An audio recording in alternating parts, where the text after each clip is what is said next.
नमस्कार दोस्तों, स्वागत है आपका हमारे चैनल पर। आज की खबर सीधे विपक्ष के घर से आ रही है और यह खबर बीजेपी ने नहीं कही, आरएसएस ने नहीं कही। यह बात कही है खुद इंडिया गठबंधन के सबसे बड़े साथियों में से एक डीएमके ने। डीएमके यानी द्रविड़ मुनेत्र कड़गम तमिलनाडु की वह पार्टी जो कभी राहुल गांधी की सबसे बड़ी समर्थक मानी जाती थी। एमके स्टालिन वही नेता हैं जिन्होंने कभी कहा था कि कांग्रेस के बिना विपक्ष किनारे नहीं लगेगा। लेकिन आज 16 जून 2026 को डीएमके के आधिकारिक मुखपत्र मुरसोली ने राहुल गांधी को राजनीतिक रूप से अपरिपक्व और एक बड़ा मजाक कहा है। तो आखिर ऐसा क्या हुआ? कैसे टूटी यह दोस्ती और इसके क्या मायने हैं इंडिया गठबंधन के लिए? आइए पूरा सच जानते हैं बिना लागलपेट के। दोस्तों, यह समझना जरूरी है कि डीएमके और कांग्रेस का रिश्ता कोई नया नहीं था। कई दशकों तक ये दोनों पार्टियां तमिलनाडु में कंधे से कंधा मिलाकर चली हैं। 2021 के विधानसभा चुनाव हो, 2024 के लोकसभा चुनाव हो, हर जगह डीएमके ने कांग्रेस को गले लगाया, सीटें दी, जीत दिलाई। एमके स्टालिन ने तो एक वक्त यह तक कहा था कि कांग्रेस के बिना विपक्ष किनारे तक नहीं पहुंच सकता। उन्होंने राहुल गांधी को 2024 के चुनावों से पहले विपक्ष की लड़ाई का नेतृत्व करने के लिए आगे आने को कहा था। डेक्कन हेरल्ड। और सिर्फ यही नहीं, जब राहुल गांधी को गुजरात की अदालत ने दोषी ठहराया था, तब डीएमके ने अपने वरिष्ठ नेता टीआर बालू को दिल्ली एयरपोर्ट पर राहुल का स्वागत करने भेजा था। डेक्कन हेरल्ड यह दोस्ती की पराकाष्ठा थी। लेकिन 2026 के तमिलनाडु विधानसभा चुनाव ने सब कुछ बदल दिया। तमिलनाडु विधानसभा चुनाव 2026 में कांग्रेस ने डीएमके के नेतृत्व वाले गठबंधन के हिस्से के रूप में चुनाव लड़ा और 5 सीटें जीती। लेकिन इसके बाद कांग्रेस ने गठबंधन छोड़ दिया और अभिनेता नेता विजय की टीवी के तमिलका वेट्री काजगम के नेतृत्व वाली सरकार में शामिल हो गई। इंडिया टीवी न्यूज यानी डीएमके के कंधे पर चढ़कर जीत हासिल की और जीतते ही पाला बदल लिया। इस कदम ने डीएमके को विपक्ष में धकेल दिया और दोनों पूर्व सहयोगियों के बीच राजनीतिक समीकरण को पूरी तरह बदल दिया। अब आते हैं आज की सबसे बड़ी खबर पर। 8 जून 2026 को इंडिया गठबंधन की एक अहम बैठक दिल्ली में हुई, करीब 2 साल के अंतराल के बाद। इस बैठक में विपक्षी नेताओं ने राहुल गांधी को तमिलनाडु में डीएमके के साथ किए गए व्यवहार पर घेरा। The Tribune. डीएमके के अनुसार उस इंडिया गठबंधन की बैठक में कई प्रमुख नेताओं ने यह जताया कि कांग्रेस अपने सहयोगियों के साथ किस तरह संबंध बनाती है, इस पर उन्हें असंतोष है और राहुल गांधी इस पर बेपरवाह पकड़े गए। Web India 123। इस बैठक के बाद डीएमके के मुखपत्र मुरसोली ने एक तीखा संपादकीय प्रकाशित किया। डीएमके ने मुरसोली में लिखा कि कांग्रेस राष्ट्रीय संसदीय चुनावों के दौरान अपने सहयोगियों का समर्थन मांगती है, लेकिन राज्य स्तरीय विधानसभा चुनावों में वह अपने सहयोगियों को सत्ता में आने से रोकने के लिए हर संभव कोशिश करती है। Any news. संपादकीय में सीधे कहा गया, राज्य दर राज्य जहां विधानसभा चुनाव हुए, कांग्रेस ने इंडिया गठबंधन के साझेदारों को सत्ता में आने से रोकने के लिए सब कुछ किया। Any news. और डीएमके की आईटी विंग ने तो और भी तीखे शब्दों में हमला किया। डीएमके की आईटी विंग ने कांग्रेस पर आरोप लगाया कि उन्होंने गठबंधन का फायदा उठाकर चुनावी लाभ लिया और जैसे ही उन्हें कोई चमकदार नया खिलौना मिला, उन्होंने पाला बदल लिया और अंत में राहुल गांधी को सीधे एक बड़ा मजाक कहा। दोस्तों, यह हमला सिर्फ डीएमके की नाराजगी नहीं है, यह एक बड़े तूफान की शुरुआत है।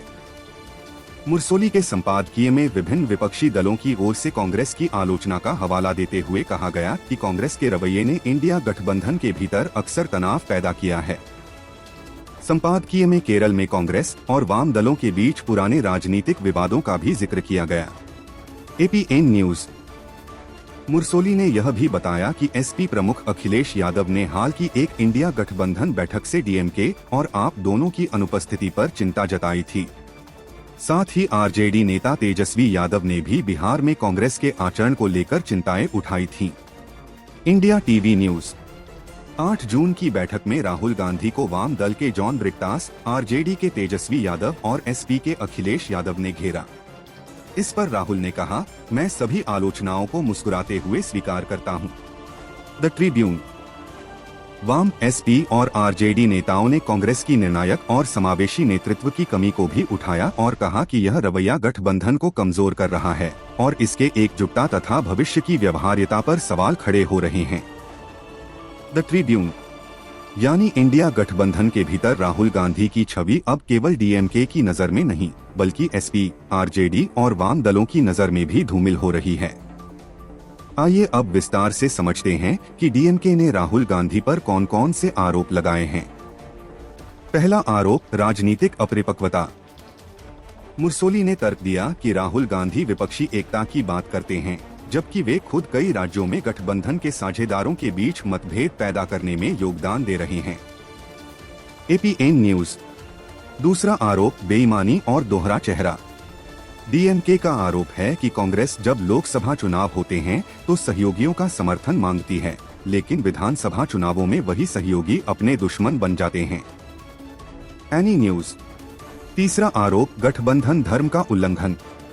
डीएमके की आईटी विंग ने कहा, हमने आईएनसी को तब अपने कंधों पर उठाया जब वे अपनी राजनीतिक जीवितता के लिए लड़ रहे थे और जैसे ही उन्हें एक चमकदार नया खिलौना मिला उन्होंने पाला बदल लिया। India TV news. चौथा आरोप, गठबंधन को जहरीला बनाना। डीएमके ने सवाल उठाया कि इंडिया गठबंधन में जहर किसने घोला और इसका जवाब भी खुद दे दिया, कांग्रेस और Rahul Gandhi. India TV news. यह 4 आरोप मिलकर एक तस्वीर बनाते हैं, एक ऐसी तस्वीर जिसमें राहुल गांधी विपक्ष के नेता नहीं बल्कि विपक्ष की सबसे बड़ी समस्या बन चुके हैं। अब समझते हैं कि तमिलनाडु में आखिर हुआ क्या। 2026 के विधानसभा चुनावों से पहले कांग्रेस और डीएमके की दोस्ती मजबूत थी। कांग्रेस ने डीएमके के साथ गठबंधन की पुष्टि की थी और सीट बंटवारे के लिए एक 5 सदस्यीय समिति भी बनाई थी। डेक्कन हेरल्ड। लेकिन चुनाव प्रचार के दौरान ही अंदर खाने हलचल शुरू हो गई थी। कांग्रेस के एक वर्ग ने डीएमके से अधिक सीटें और सरकार बनने पर मंत्री पद मांगने की कोशिश की थी। पार्टी के कुछ नेता 6 मंत्री पद की मांग करना चाहते थे। डेक्कन हेरल्ड। नतीजा यह हुआ कि कांग्रेस ने डीएमके के नेतृत्व वाले गठबंधन में चुनाव लड़ा, 5 सीटें जीती और फिर विजय की टीवी के सरकार में शामिल हो गई, डीएमके को विपक्ष में छोड़कर। India TV news. यह वही कांग्रेस है जिसे डीएमके ने 2021 में 2024 में संभाला और अब उसी कांग्रेस ने पीठ में छुरा घोंप दिया। यही वह क्षण है जब डीएमके का सब्र टूट गया और मुर्सोली ने कलम उठाई। दोस्तों, अब जरा ठंडे दिमाग से सोचें, क्या इंडिया गठबंधन टूट रहा है? जो संकेत मिल रहे हैं वे बेहद गंभीर हैं। डीएमके जैसी ताकतवर क्षेत्रीय पार्टी जब खुलेआम राहुल गांधी को राजनीतिक मजाक कहती है तो यह सिर्फ एक पार्टी की नाराजगी नहीं, यह पूरे गठबंधन की बुनियाद पर सवाल है। एसपी, आरजेडी, डीएमके एक एक कर सब कांग्रेस पर निशाना साध रहे हैं। यह इत्तेफाक नहीं है। क्या राहुल गांधी की छवि को नुकसान पहुंचेगा? राहुल गांधी अभी भी लोकसभा में नेता प्रतिपक्ष हैं, लेकिन जब आपके अपने घर के लोग आपको अपरिपक्व और बेईमान कहें तो विश्वसनीयता की लड़ाई कठिन हो जाती है। कांग्रेस का दोहरा खेल। डीएमके का आरोप बेबुनियाद नहीं लगता। राज्य चुनावों में कांग्रेस बार बार अपने सहयोगियों से अलग रास्ता अपनाती है। यह पैटर्न केरल, बिहार, पश्चिम बंगाल और अब तमिलनाडु में भी दिखा है। दोस्तों, राजनीति में कल का दोस्त आज का दुश्मन बन सकता है, यह कोई नई बात नहीं। लेकिन जब डीएमके जैसी पार्टी जिसने कभी राहुल गांधी को विपक्ष का मसीहा माना आज उन्हें एक बड़ा मजाक और राजनीतिक रूप से अपरिपक्व कहती है तो यह एक बड़ा राजनीतिक भूकंप है। इंडिया गठबंधन के लिए यह वक्त आत्ममंथन का है।